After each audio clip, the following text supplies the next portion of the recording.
Hello and welcome to Getting Started with Affinity Photo 2, a course of free tutorials, hints and tips on this excellent photo editing software.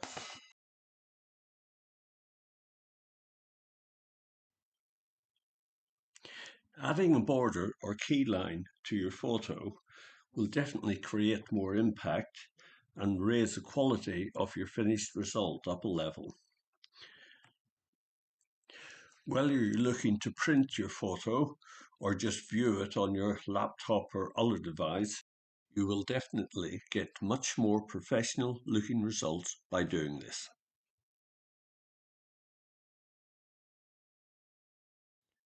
Here we have a photo of a church interior, and we're going to add a narrow border to it to create more impact. It is fast, it is easy, and you're in full control of the width of the border and the color at all times. We have opened our photo in Photo Persona of Affinity Photo 2. When we analyze it, we have a church interior with a bright central area but a dark outer rim. Adding a border will give more defined edges to the photo and draw the eye into the central part of the photo. If we go to the studio panels and layers, at the bottom of the layers panel, we have an FX icon. This is layer effects. If we press that, we have a number of options. To add a border, we will use outline. We'll click on that. We will click the box. Now we have the usual controls that we can make adjustments with. You'll see the color is black and it is outside. It does sound a bit contradictory, but we do want this to be clicked as inside. We want the image to be inside the border. We then click on the color, we select white, and we move the radius slider to enlarge the border. If you watch the photo, you'll see the border appear very quickly.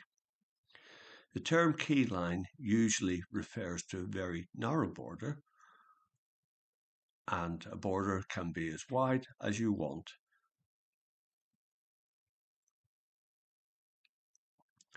We've now closed that, and we now have our finished image. That was very quick, very simple, and you had full control of the end result. Now I want to do the same thing with a different photo. This one is very white. It's some trees on a frosty, foggy day. I feel if we added a white border to this, it would not work. We want to add a black border.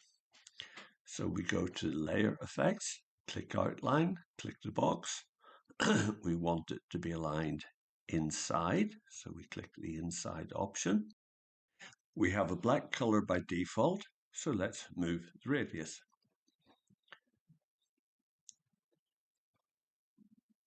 You will see the photo is changing size because the border is being added, but because the desktop background is quite black, we are unable to see the border that we are creating. There's a very faint outline there, but we need to make it more visible. There is a relatively simple way of doing this. If you go to Edit on the top toolbar and go down to Settings, in the Settings panel, we go to the User Interface, and now we have control of the background. As usual, there's a slider. To the left is pure black, to the right is pure white. You can see the change takes place instantly. Where you finish here is entirely up to you, but I like to put it in the middle so we have a grey desktop background. If we now close that, we can now see our border very clearly, and we can adjust the radius of the border to get the result that we want.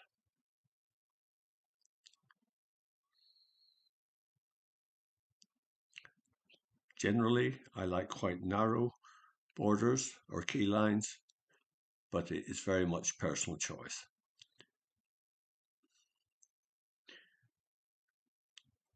So in our first image, we created a white border. In the second image, we created a black border. It's also possible to create color borders, and this can be customized exactly as you want them. So with this color image, we will go to the layer effects. We will click outline and click the box. We will go inside.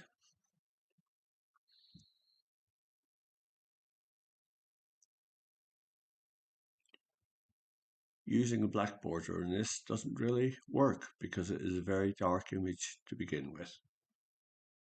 To change the color of the border, we click on the color box. We can do this in several ways, but I'm going to click on RGB sliders, and we can click anywhere on this color scale that we like to get the color that we want. However, an alternative way is to actually use our color picker to take a color from the photo. We click on the color picker and keeping our finger down, we slide over and select the color that we'd like. As soon as we release our finger, the border changes to that color. So we now have a pink border that complements the flower buds in the photo.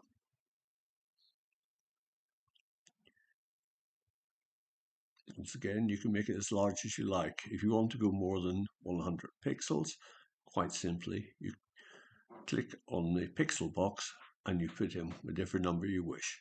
You can see here we've gone to 200 pixels, and it is still adjustable.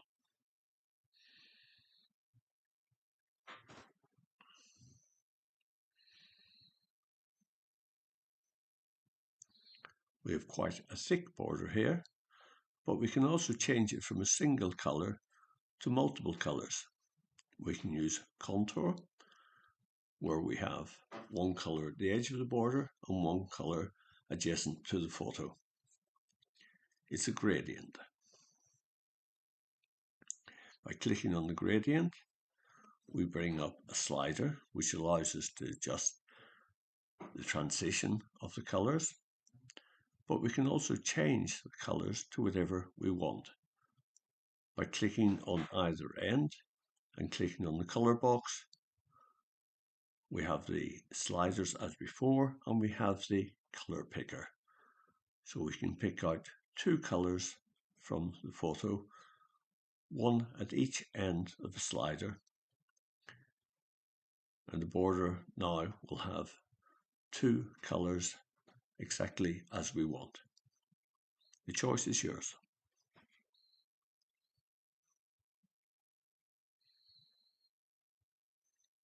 As you can see, there's a gradient between the colors on the border. We can use the central slider to adjust the proportion of each color.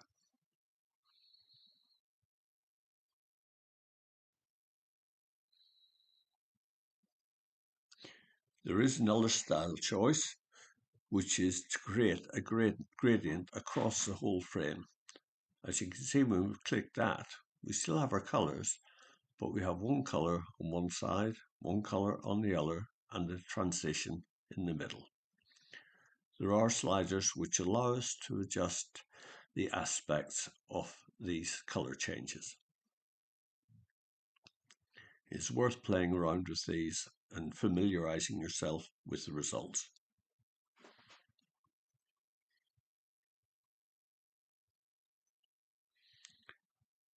And we can easily change between each style just by clicking on the drop-down box.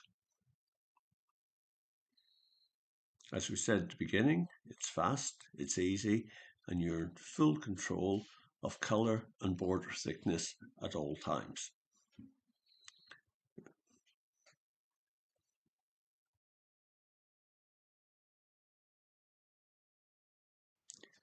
I hope that you have enjoyed this tutorial today and will find it beneficial.